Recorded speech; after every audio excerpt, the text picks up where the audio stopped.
This is Saturday on the anti-war demonstration in central London.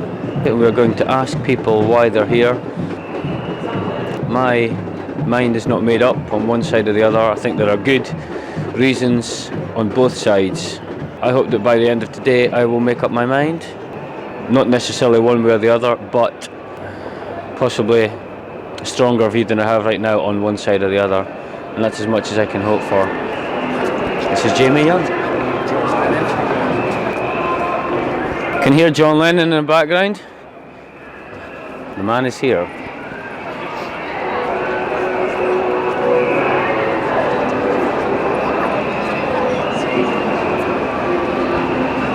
Excuse me, can I ask you about your views on why you're here supporting the anti-war movement? Well, I just totally think war is not the answer, and there are so many other ways to deal with it. The reason they're attacking Iraq is for the oil. There's no money for firemen, there's not enough money for nurses and public services, yet there's $1 billion the other day and an extra $750 million for the war on tap.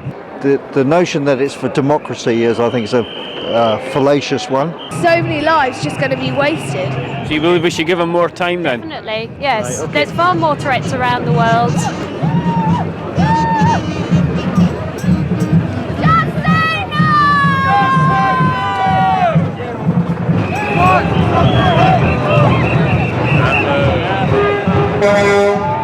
Yeah, what's his name again?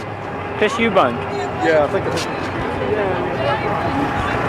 Hi Chris. Hey. Can I ask you why you are here today if you're supporting the anti-war movement?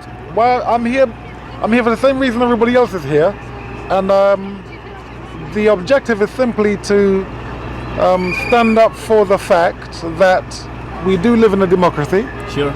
And democracy does mean government ruled by the people. I and we are the people. People say no to war. Do you support the removal of Saddam Hussein from power if we could achieve it?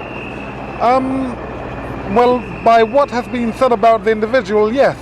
But, you know, what I am against is actually blanket bombing or sending troops in to a country to massacre people. Okay. And the viewpoint is simply this. Do you think that we are so stupid as to think that you need to send over the amount of artillery, the amount of warships, the amount of warplanes for this little insignificant country in regards to threat? Threat comes from actually going in there and waging war and killing the innocents. That's where the freedom fighters or terrorists will pop up again, and that's how we actually become more of a terrorist target here in Britain.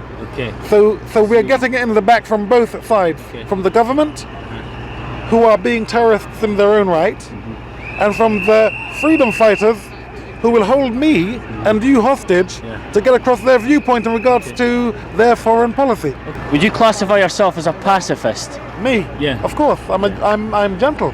I can fight, and so I understand that I don't. That's not the way you do it. Very powerful. Integrity is the course, reason is the weapon, and forgiveness is that's your real power. Forgiveness. And only when you can fully absorb these most divine of all virtues can you at last see how impossible and futile it is to make war. Okay, excellent. Thank you very much. Cheers. Thanks.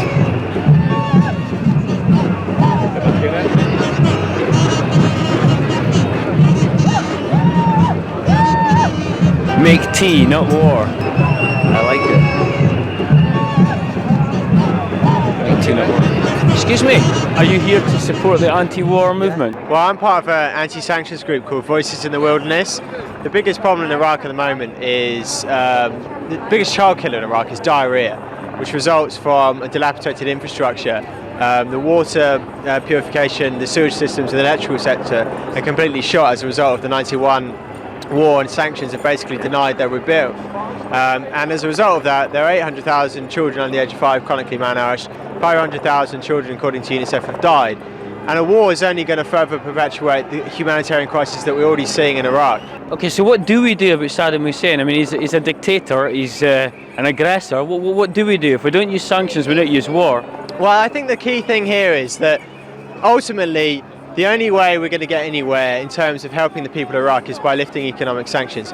And by doing that, you empower the people of Iraq. Because at the moment, the way the All for Food program works, the way the sanctions work, is that the regime that sanctions were meant to weaken, i.e. the Ba'ath Party, have actually become stronger because there's 14 million people in Iraq that are near totally dependent on the monthly food ration distributed by the UN, but that goes through the Ba'ath Party. So people in Iraq are dependent to meet their basic minimal needs on the government in Iraq. And so long as sanctions are in place, that will continue to happen because of the mass poverty as a result of economic sanctions. I mean, what we're talking about here is that the American keeps saying, oh, we're going to get rid of Saddam Hussein, we're going to get, we're talking about regime removal, but they're not. They're talking about leadership change, and there's a fundamental difference because ultimately they don't want the regime in Iraq to change, which is why in 91 they didn't go after Saddam Hussein when they had the chance.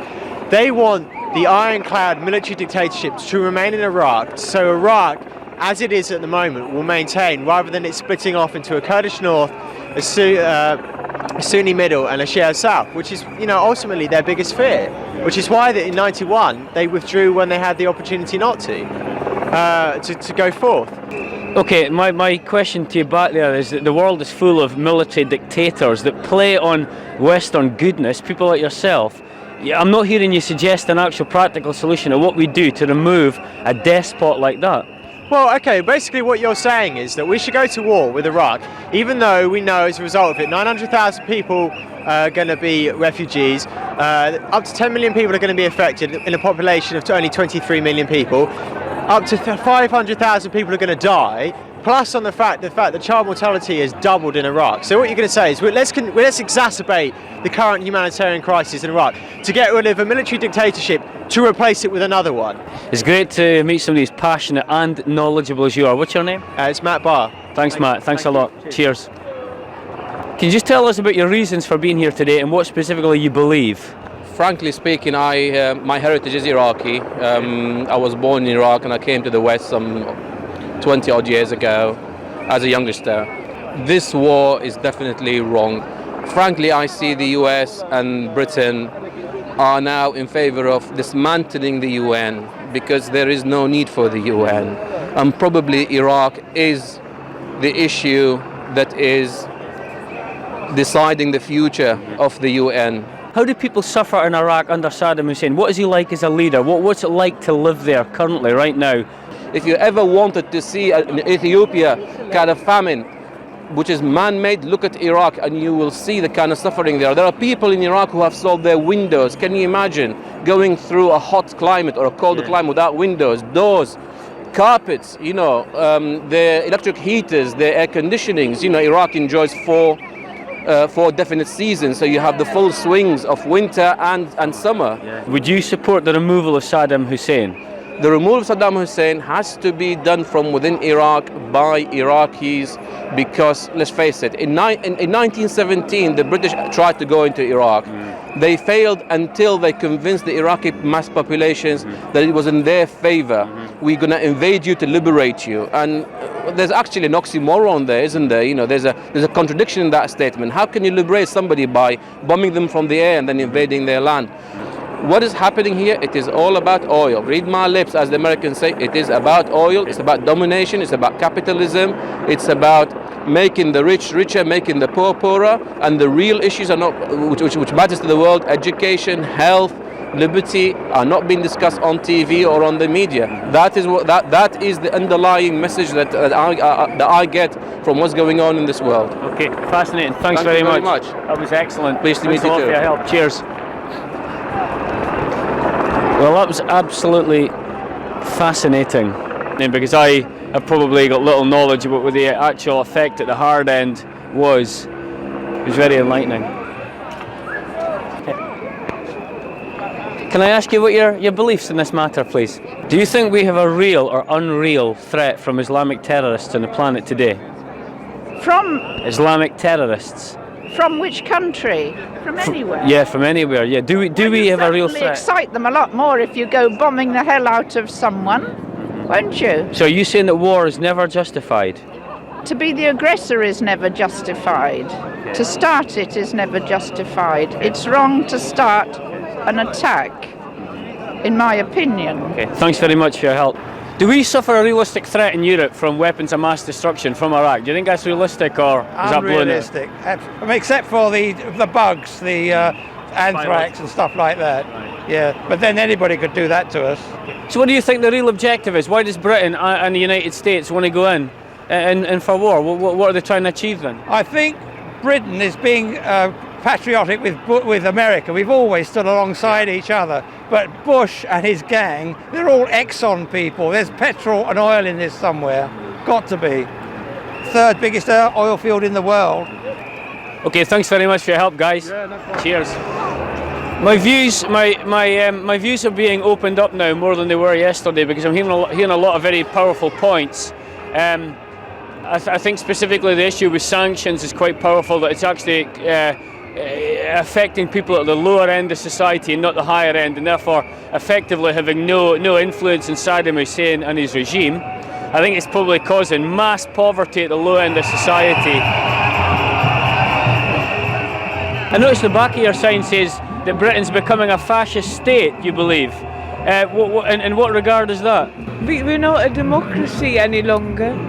And I know that Saddam Hussein is a murderous scumbag, but you know, I can see the time coming that Tony Blair will be in the war courts along with the likes of him. And that seems horrendous in a country like this. Bush's strategists have said that they hope to do it quick and for 2 days bomb Iraq. And I mean, there'll be people like you and me and our children there who can't help all this sort of stuff. Okay. Thanks very much for your views. Thanks a lot. Cheers.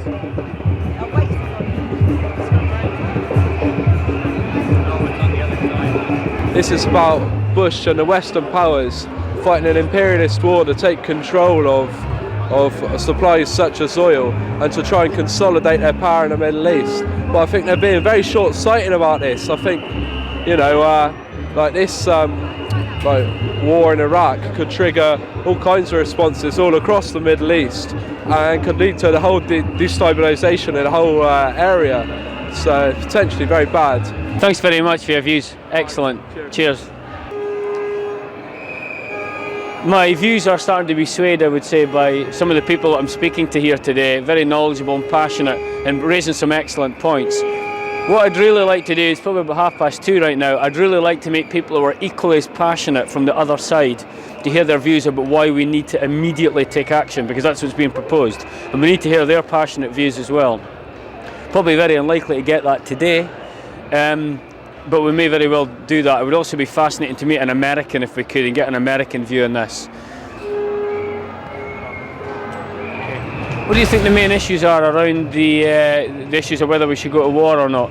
I don't agree with it at all. Just having a 3-month-old daughter myself, I just feel sorry for the Iraqi children, and why should they be orphaned for absolutely no reason whatsoever? And I feel for those parents there. There should be regime change, but this isn't the way to do it. Okay, thanks very much. That was good. Cheers. Where are you from? From Saudi Arabia. You're from Saudi Arabia. Do you live in the UK? Yes, I study here actually. So, okay. Just a second. Is there any way that you would actually propose that we do move forward? If you're very against war, what do we do to most help people in Iraq to free themselves from the dictatorship of Saddam Hussein? Well, it's their own decision. For example, in my country, if I don't like the government in my country, the people in the country, they should get rid of the government. In Iraq, the people of Iraq should get rid of the government if they don't like it. Okay. Not other countries. For America is trying to be the policeman of the world. They don't, killing people everywhere, and they are the only country who used the nuclear weapon in the history, in Hiroshima. Everybody knows that. If they're going to be fair to all these poor or third world countries, I don't think there will be any terrorism. This is how I think. And I don't agree that most people, they link terrorism with Islam. Islam is not like that. It's not terrorism. Okay, thanks very much for your views. Much appreciated. Thank you. Bye-bye. That was interesting hearing somebody that's a neighbour to Iraq, from Saudi Arabia, and agreeing that that Saddam Hussein's regime is a problem, agreeing that it's a negative influence for the people of Iraq, but that America and Britain's attempt to actually overthrow him by aggressive means is not the answer. Very thought-provoking.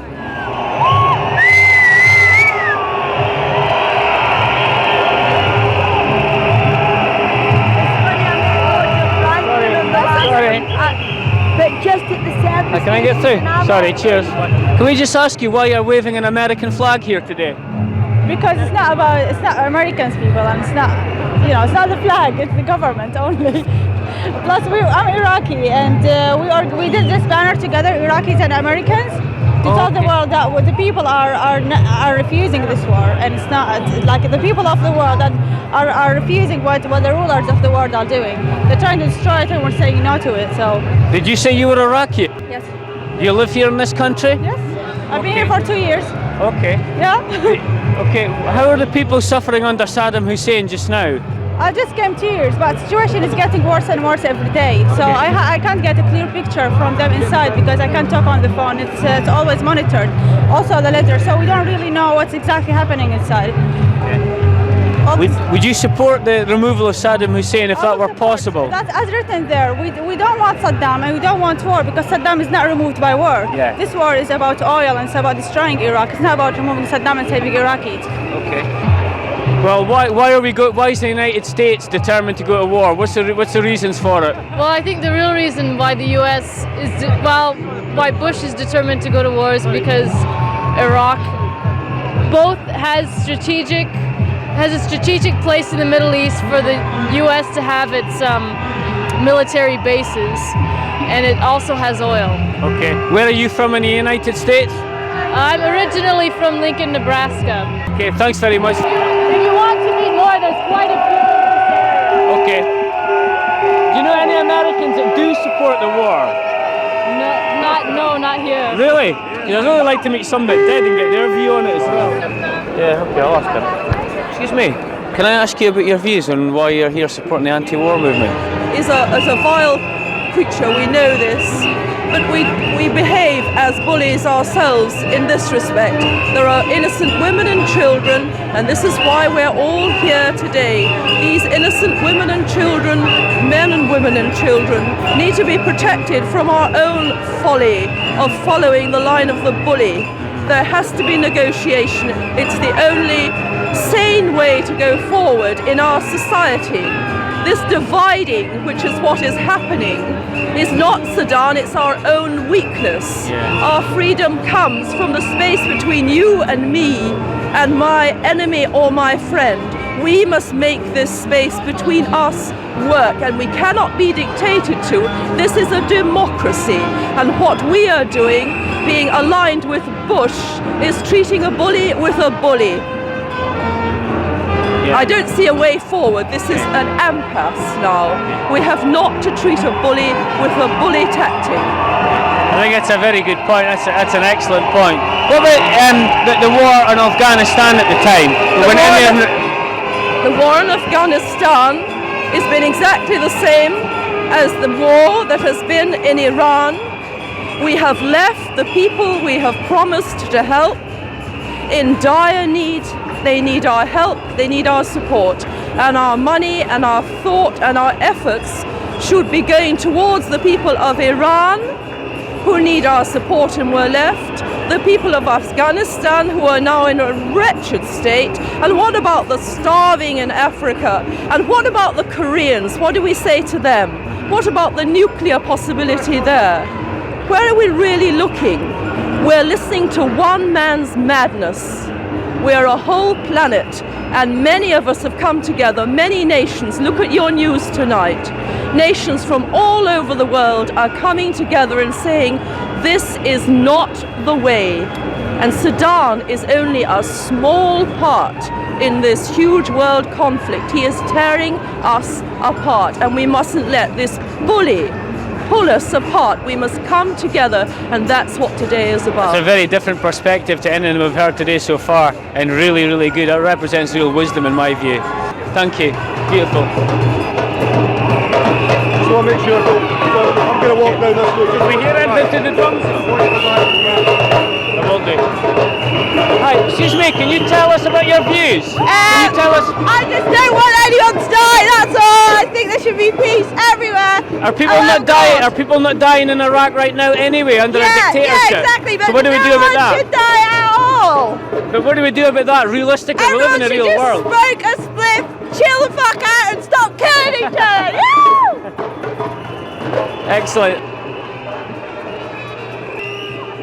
So I think there's no bloody end to this. It seems to be happening every 10 years. Okay, yeah, okay, I see what you're saying. Do you not think there's a real threat from weapons of mass destruction from Iraq? No, I think they're not.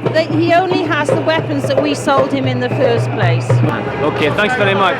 Cheers, thanks a lot. My overall conclusion is that there needs to be far more a deeper insight and deeper exploration of the issues here. This is a very complex issue. We knew that from the beginning. It would appear to me to be a risk-based approach, to use some technical terminology, that my intuition tells me that the risk is greater if we go to war, because we're likely to incite more violence in the future. It could be 10 years from now, 5 years from now, 20 years from now. More hatred. We've shown that in the history in the last 100 years. The First World War was a catalyst to the British Empire, the collapse of the British Empire.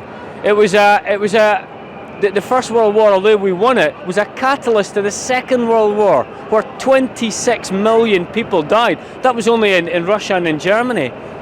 There's more than that, including the British and the Americans and the Allies. There certainly isn't enough evidence in fact-based reasoning to justify right now why we would go and attack that country right now.